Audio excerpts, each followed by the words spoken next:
Did you know that the first regulation to protect local wine and ensure its authenticity dates back to ancient Greece?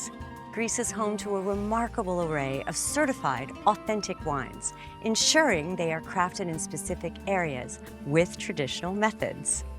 Meet some of the most interesting wine varieties which have elevated Greece to an international destination for wine tourism.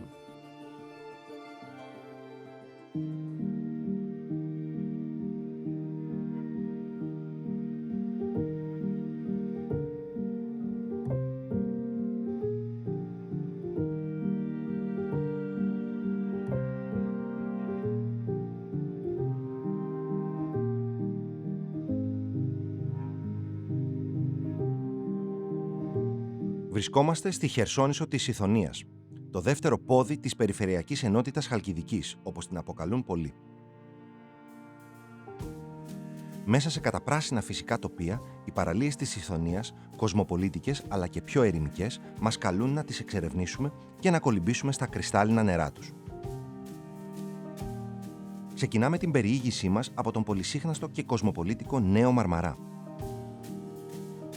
και κατευθυνόμαστε ανατολικά στη Βουρβουρού, που φημίζεται για τη φυσική ομορφιά της και τα 9 μικρά νησάκια της. Η παραλία Τηγάνια είναι μια μοναδική παραλία με άγρια ομορφιά και τυρκουάζ νερά. Εδώ, στις πλαγιές του Όρους Μελίτωνα, συναντάμε έναν από τους μεγαλύτερους αμπελώνες της Ελλάδας, όπου παράγονται τόσο λευκά όσο και ερυθρά κρασιά, τα οποία ξεχωρίζουν για τις ισορροπημένες και αρμονικές γεύσεις τους. Γεια σου Σωτήρη. Στέφανε, τι κάνεις? Καλώς ήρθες στη Σιθωνία, στις πλαγιές Μελίτωνα, που είναι ακριβώς πίσω μας. Καλώς σας βρήκα. Κάτι μου λέει ότι κάτι καλό θα δοκιμάσουμε εδώ. Να είσαι σίγουρος. Πάμε. Πάμε.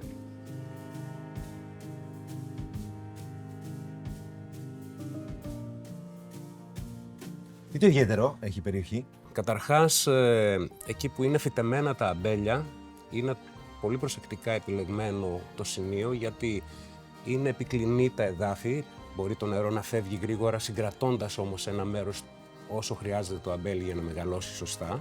Ο Μελίτων είναι ένα όρος το οποίο είναι γύρω στα 850 μέτρα ύψος και ουσιαστικά ο αμπελώνας είναι φυτεμένος στους πρόποδές του σε ένα υψόμετρο που ξεκινάει από τα 100 μέτρα και φτάνει μέχρι τα 350, σε κάποιες περιπτώσεις και 450 μέτρα υψόμετρο. Οι ιδανικές συνθήκες ποιες είναι? Να έχουμε ηλιοφάνεια αλλά και δροσιά το βράδυ? Πρώτα απ' όλα είναι οι θερμοκρασίες μέρας-νύχτας. Όταν έχουμε διαφορά θερμοκρασίας μέρας και νύχτας, σημαίνει ότι το αμπέλι μπορεί να συγκρατήσει οξύτητες που τις θέλουμε ούτως ή άλλως. Άρα θέλουμε διαφορά θερμοκρασίας. Θέλουμε διαφορά θερμοκρασίας μέρας-νύχτας. Επίσης είναι ο προσανατολισμός στον ήλιο.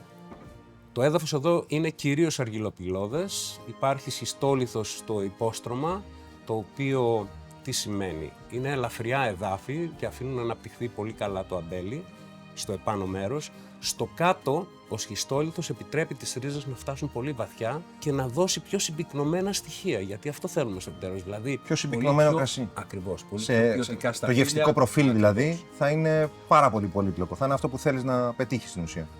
Τι θα δοκιμάσουμε, Στέφανε? Θα δοκιμάσουμε πρώτα το λευκό pop πλαγιές Μελίτων, το οποίο είναι από 3 ελληνικές ποικιλίες. Είναι αθήρι με 50%, είναι ο ροδίτης με 35% και το ασύρδικο με 15%. Η κάθε ποικιλία παίζει το ρόλο της. Το αθήρι λοιπόν δίνει τον αρωματικό του χαρακτήρα, τις μέτριες οξύτητες, αυτή όλη την ευχαρίστηση που προσφέρουν τα αρώματά του, που συνήθως είναι αρώματα αχλαδιού, πεπονιού. Γενικότερα η pop πλαγιές Μελίτωνα λευκό είναι ένα κρασί το οποίο μπορείς να το απολαύσεις από μόνο του. Δεν χρειάζεται να έχεις κάτι να το συνοδεύσεις, χωρίς βέβαια να μας χαλάει αυτή η υπέροχη φρουτοσαλάτα που έχουμε εδώ, αλλά και κάποια τυριά, κυρίως μαλακά, λευκά τυριά που ταιριάζουν περισσότερο με τα λευκά κρασιά. Πάμε τώρα να δοκιμάσουμε και το ερυθρό μας.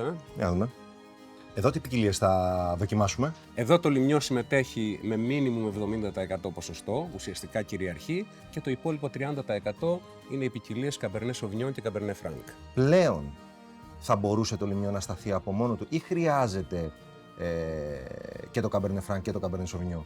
Μπορεί να σταθεί για το λόγο ότι αυτή τη στιγμή γνωρίζουμε πολύ καλύτερα την ποικιλία, ξέρουμε τις αδυναμίες του, ξέρουμε όμως και τα πλεονεκτήματά του, ξέρουμε πώς θα το διαχειριστούμε μέσα στο αμπέλι και από εκεί και πέρα νομίζω ότι από μόνο του πια το λιμνιό έχει αρχίσει να δίνει μεγάλα ερυθρά κρασιά. Εδώ έχουμε ένα κρασί το οποίο τα έχει όλα σε υψηλό βαθμό. Έχουμε ένα μεγάλο κρασί που μπορεί να γίνει ακόμα πιο μεγάλο μέσω της παλαίωσης. Ένα γευστικό προφίλ που έχει σχεδόν τα πάντα και μπορεί να συνοδεύσει δύσκολα, βαριά, έντονα πιάτα. Έντονα πιάτα, με βάση το κρέας κυρίως.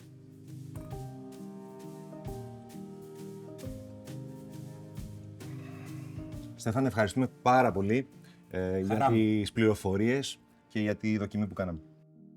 Μείνετε μαζί μας και ανακαλύψτε τον επόμενο προορισμό μας.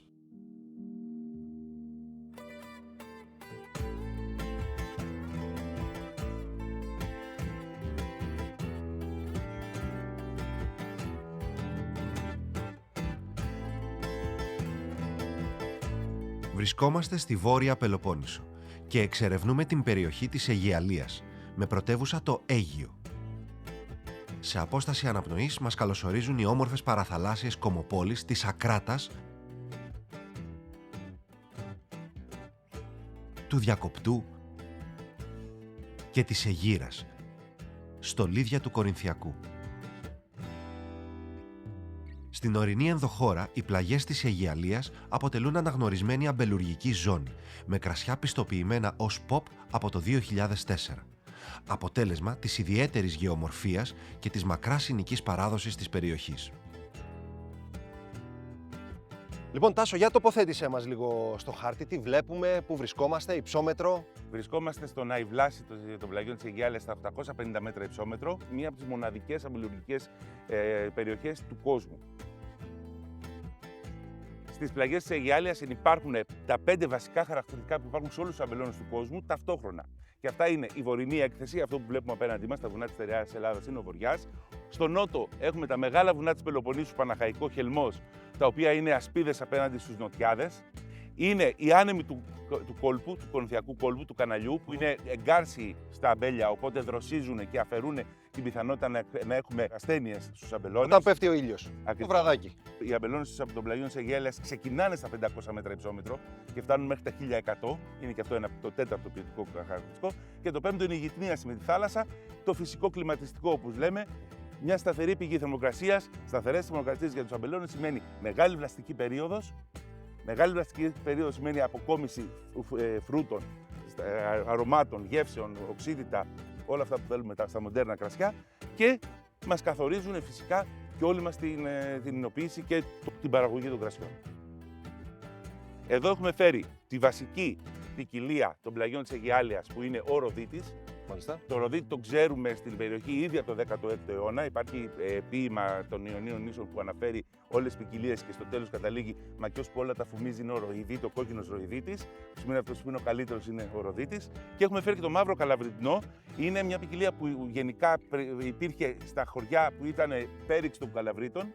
Και τώρα υπάρχει στις πλαγιές της Αιγιαλίας και υπάρχουν και μονοποικιλιακές εμφιαλώσεις όπως αυτή. Έχουμε αμπελώνες με μεγάλη ηλικία, δηλαδή από 20 χρόνια και, που αυτό αμέσως δίνει μεγάλο όγκο, πολύ μεγάλη ριζικό σύστημα, βαθιά. Ακριβώς, ορυκτότητα.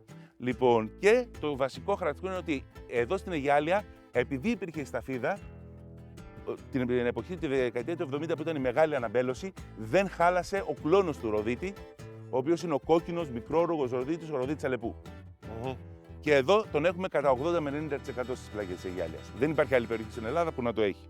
Πάμε να το δούμε τώρα όμως και σαν κρασί.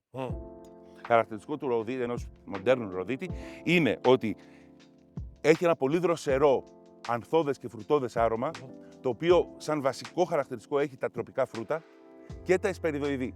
Πρέπει να πω ότι ο εσπεριδοειδής χαρακτήρας και η ορυκτότητα είναι το τερουάρ της Αιγιάλειας. Ωραίο γευστικό άρωμα, πλούσια οξύτητα, το καθιστά ως το πλέον food-friendly λευκό κρασί. Πάρα πολλά πιάτα και συνταγές της Ελλάδας. Σαφώς. Σίγουρα, με τα πισά και πάνω. Σαφώς. Έτσι. Και ο Ροδίτης είναι μια ποικιλία που δίνει μόνο λευκά ξηρά κρασιά. Λευκά ξηρά κρασιά ως επιτοπλίστων. Όμως υπάρχουν τον τελευταίο καιρό πολλές συνοποιήσεις αιρετικές, να το πω έτσι, οι οποίες τον κάνουν και orange, δίνουν και ροζέ, και ειδικά σε συνδυασμό και με το μαύρο καλαβριτινό δίνει πάρα πολύ ωραία ροζέ. Το μαύρο καλαβριτινό τι κρασί μας δίνει? Το μαύρο καλαβριτινό μας δίνει ροζέ και κόκκινα κρασιά. Μάλιστα. Είναι ένα ροζέ που έχει πολύ όγκο στο στόμα, είναι δηλαδή γαστρονομικό ροζέ. Με το μαύρο καλαβριτινό Υγεία. Υγεία να έχουμε. Υγεία. Να σε καλά, Τάσο. Ευχαριστούμε πολύ για τις πληροφορίες. Εγώ σας ευχαριστώ που είσαστε εδώ. Να είμαστε καλά.